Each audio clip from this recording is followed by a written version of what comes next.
seus discípulos o Evangelho pregar, e uma grande tempestade sobreveio aquele mar. Seus discípulos, com grande medo, se puseram a clamar: salva-nos,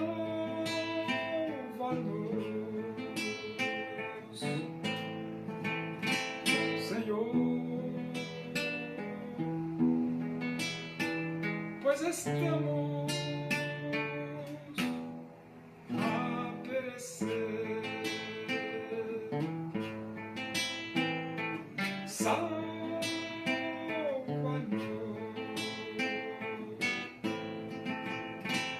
Senhor, pois estamos a perecer.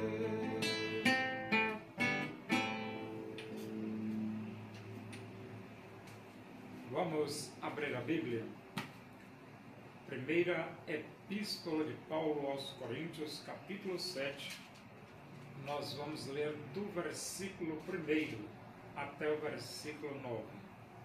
Diz assim as Escrituras Sagradas, a palavra de Deus: quanto ao que me escrevestes, é bom que o homem não toque em mulher. Mas por causa da impureza, cada um tenha a sua própria esposa e cada uma o seu próprio marido. O marido conceda à esposa o que lhe é devido, e também, semelhantemente, a esposa ao seu marido. A mulher não tem poder sobre o seu próprio corpo, e sim o marido. E também, semelhantemente, o marido não tem poder sobre o seu próprio corpo, e sim a mulher. Não vos priveis um ao outro, salvo talvez por mútuo consentimento, por algum tempo, para vos dedicardes à oração e novamente vos ajuntardes, para que Satanás não vos tente por causa da incontinência. E isto vos digo como concessão e não por mandamento. Quero que todos os homens sejam tais como também eu sou. No entanto, cada um tem de Deus o seu próprio dom. Um, na verdade, de um modo, outro de outro. E aos solteiros e viúvos, digo que lhes seria bom se permanecessem no estado em que também eu vivo. Caso, porém, não se dominem, que se casem, porque é melhor casar do que viver abrasado. O casamento é uma instituição divina. Quando Deus criou Adão e Deus criou Eva, ali Deus instituiu o casamento entre Adão e Eva. E através da família, do casamento, é que vem a família e a existência de uma sociedade. Porque a família, o casamento forma a família e a família se multiplica e vai criando outras famílias. E essas outras famílias vai formando uma sociedade. Aqui no versículo 1 do capítulo 7 da primeira epístola de Paulo aos Coríntios diz: quanto ao que me escrevestes. Naturalmente escreveram para Paulo E nesse escrever fizeram algumas perguntas, e ele diz: é bom que o homem não toque em mulher. Então foi a primeira orientação que Paulo deu a estes que lhe escreveram: é bom que o homem não toque em mulher. Só que depois que ele fala isso aí, ele diz: mas por causa da impureza, cada um tenha a sua própria esposa, e cada um tenha a sua própria esposa, e cada uma o seu próprio marido. Então, existe o que se chama de impureza, o que se chama de natureza degenerada do homem. E essa natureza degenerada do homem, ela leva o homem ao pecado. E nesse sentido é que, para evitar uma vida desregrada, uma vida fora da vontade de Deus, uma vida de prostituição, Paulo então diz: cada um tenha a sua própria esposa e cada uma o seu próprio marido. Então, o que é o casamento?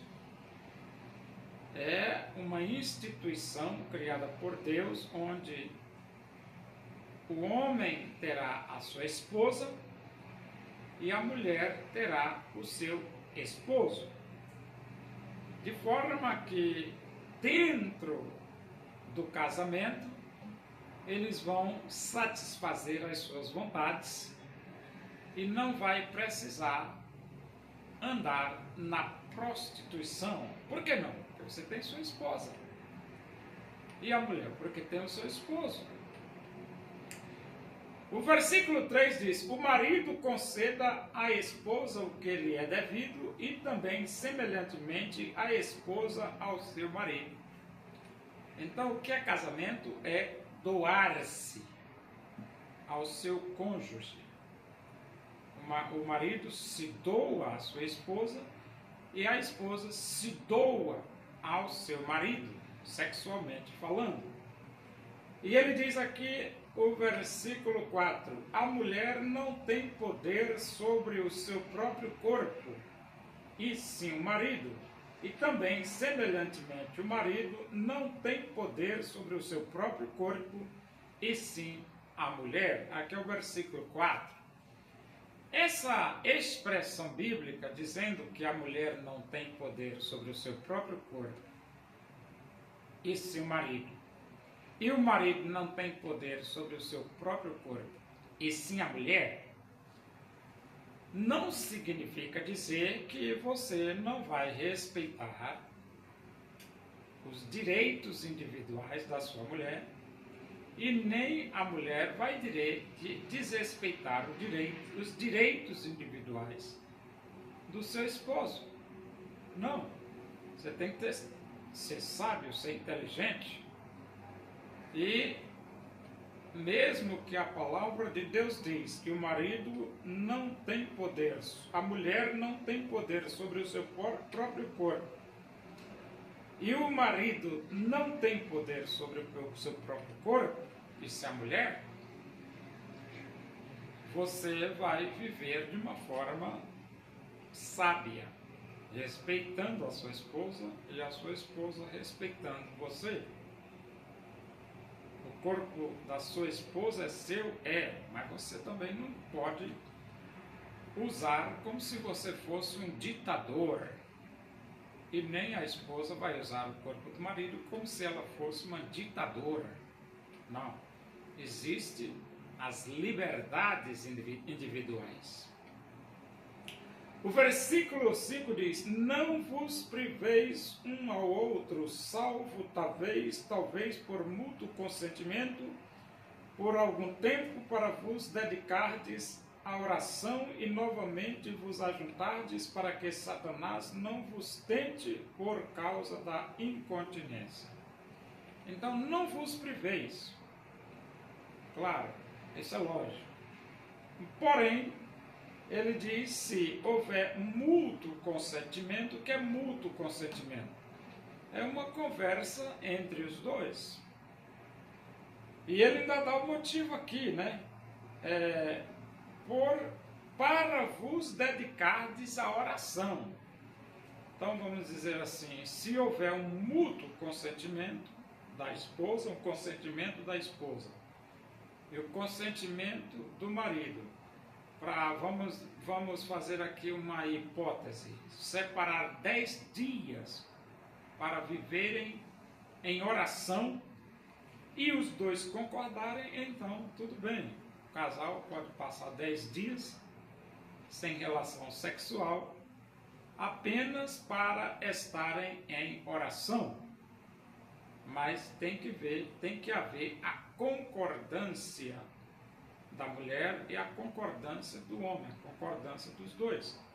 Se não houver essa concordância, é melhor não.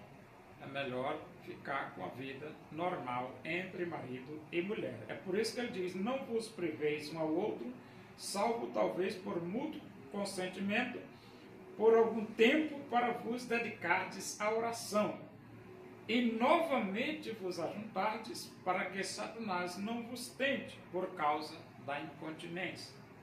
Então, se você privar o seu marido, Satanás pode tentá-lo a pecar e adulterar.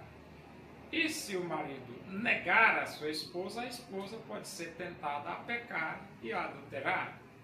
É por isso que deve haver um ajustamento para viverem bem, e além de viverem bem, evitar que Satanás entre na história e destrua a vida da família.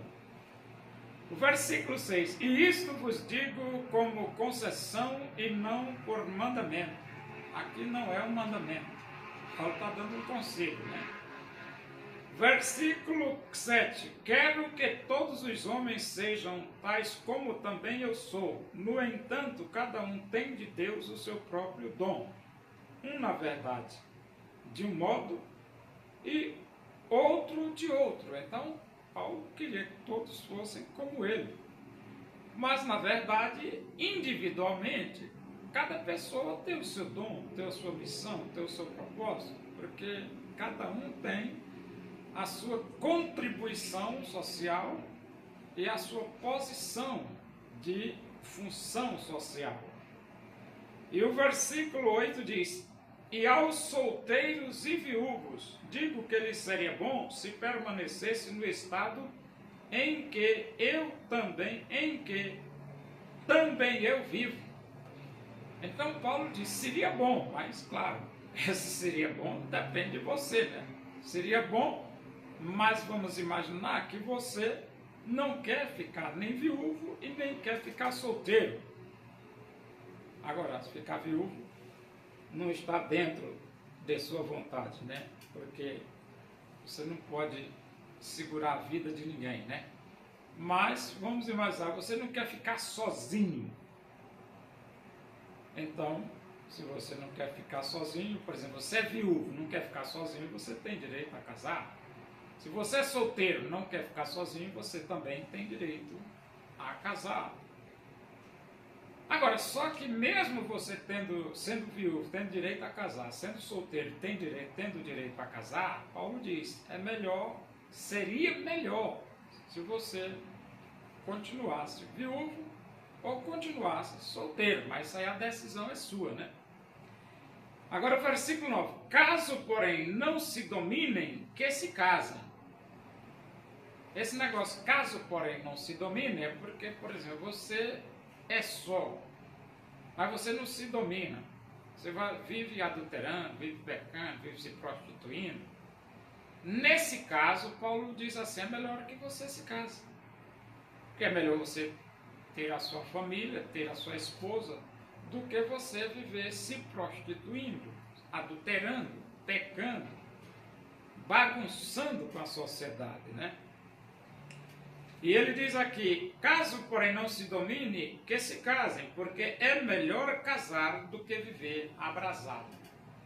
Então é melhor que você se case, se você não consegue se dominar, sexualmente falando. É melhor que você se case do que você viver se prostituindo, adulterando,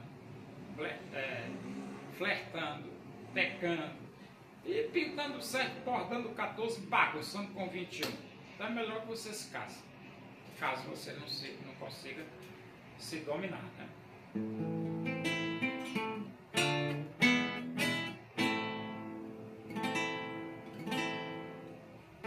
Os povos lamentarão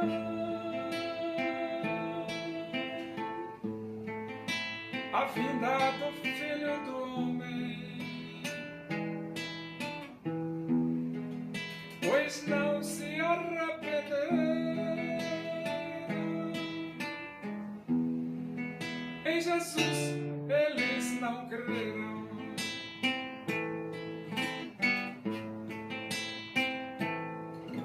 Assim como ele subiu, assim Jesus voltará. Assim afirmar os anjos, assim mesmo se cumprirá. Oremos. Agradecemos a Deus por esse momento na tua presença aí, que o amor de Deus, a graça do nosso Senhor Jesus Cristo, a comunhão e a consolação do Espírito de Deus seja com todos nós aqui, com todo o teu povo, em toda a face da terra, hoje e para sempre. Amém. Boa noite, que Deus vos abençoe.